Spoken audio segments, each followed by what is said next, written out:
अब वो वक्त चला गया कि घर घर प्यावत क्या फिरा। अरे प्रेमियों, उस चीज को घर घर लेकर के दौड़ने की क्या जरूरत। त्रिसावंत जो होएगा पीवेगा झकमार। लेकिन अब वक्त बदल गया। गुरु महाराज कहते थे कि कहावत तो ये है कि प्यासा कुएं के पास जाता है, लेकिन वक्त ऐसा आ गया है कि आज कुआं प्यासे के चारों तरफ जो है चक्कर मार रहा है।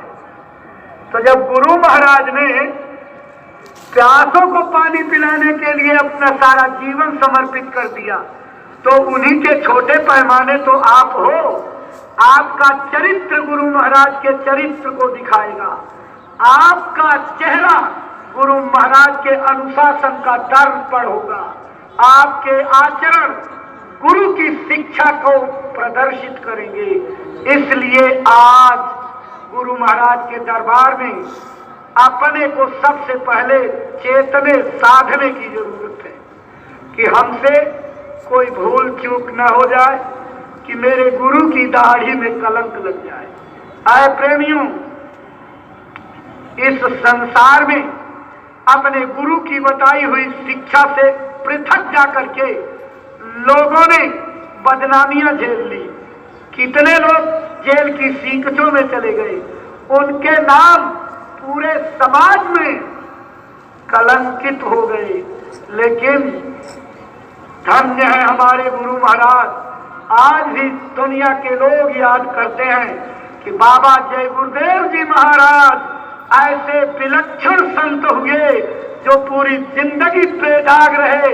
उनके ऊपर कोई एक रेत काजल की नहीं लगी। हमारे लिए तो गौरव की बात है। हमारे लिए इससे बड़ी खुशी की सौगात क्या हो सकती। हमारा गुरु अद्वितीय गुरु है। हमारा गुरु सृष्टि का सबसे महाशक्ति संपन्न गुरु है। हमारा गुरु सबसे सामर्थ्यवान गुरु है। हमारा गुरु सबसे बड़ी करतार की ताकत रखने वाला गुरु है।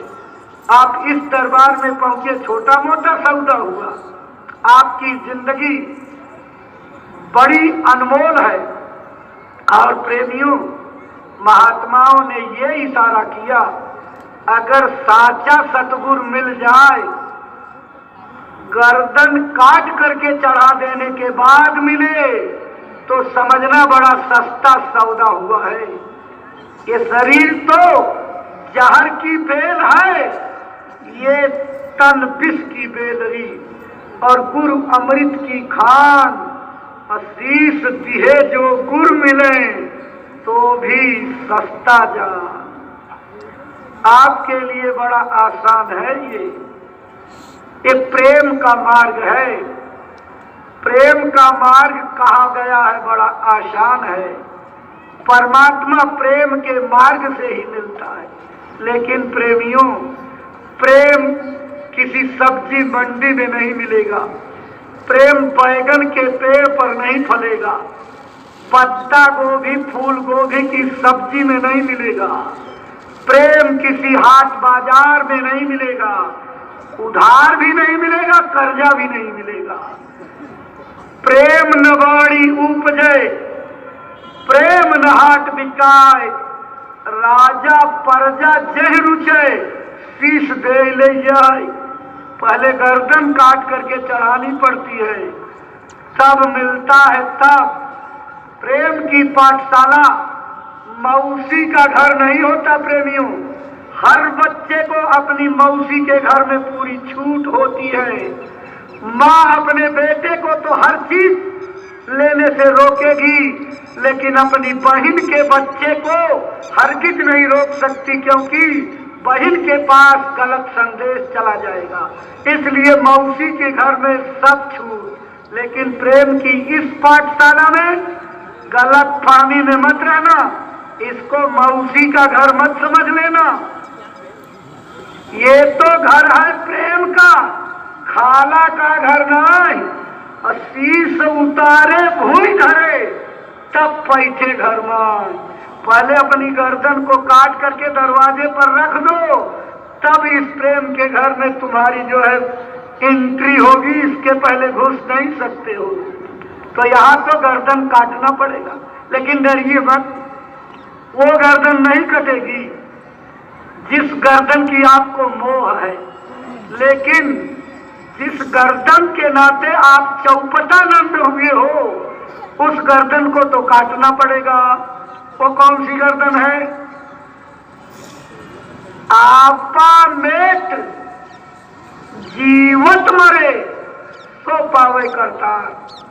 अगर किसी को परमात्मा को पाने की सच्ची इच्छा है तो उसे जीते जी मरना पड़ेगा। प्रेमियों, है कोई मरने वाला? इस पूरी भीड़ में नहीं, पूरी संसार में सबसे पूछिए क्या मरना चाहते हो? अरे हमारे आश्रम पर एक वयोवृद्ध रहते हैं।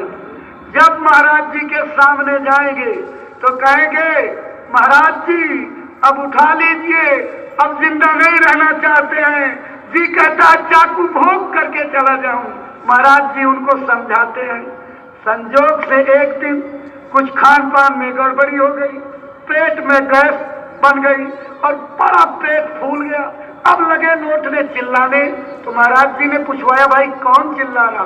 कहन वही चिल्ला रहे जो बार बार कहते हैं चाकू भोंक करके।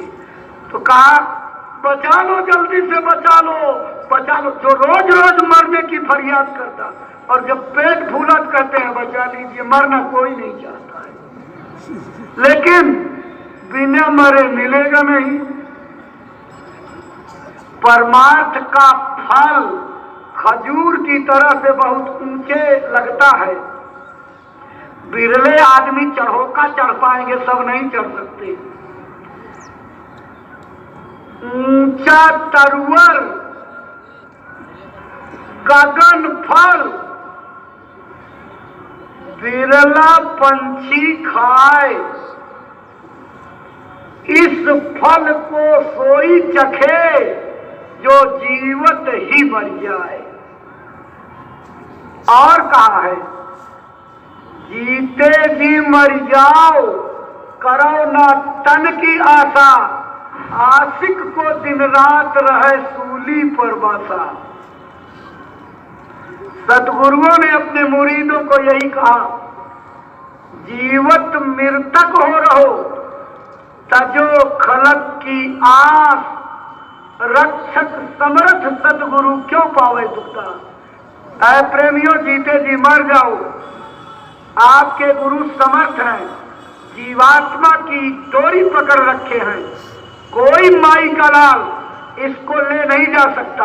अगर आप अपने सेवक धर्म का निर्वाह करो तो किसी काल भगवान की, किसी जमदूत की, किसी उसके फरिश्ते की हिम्मत नहीं है कि आपको हाथ लगा सके। लेकिन आपको अपने धर्म का निर्वाह तो करना पड़ेगा। तो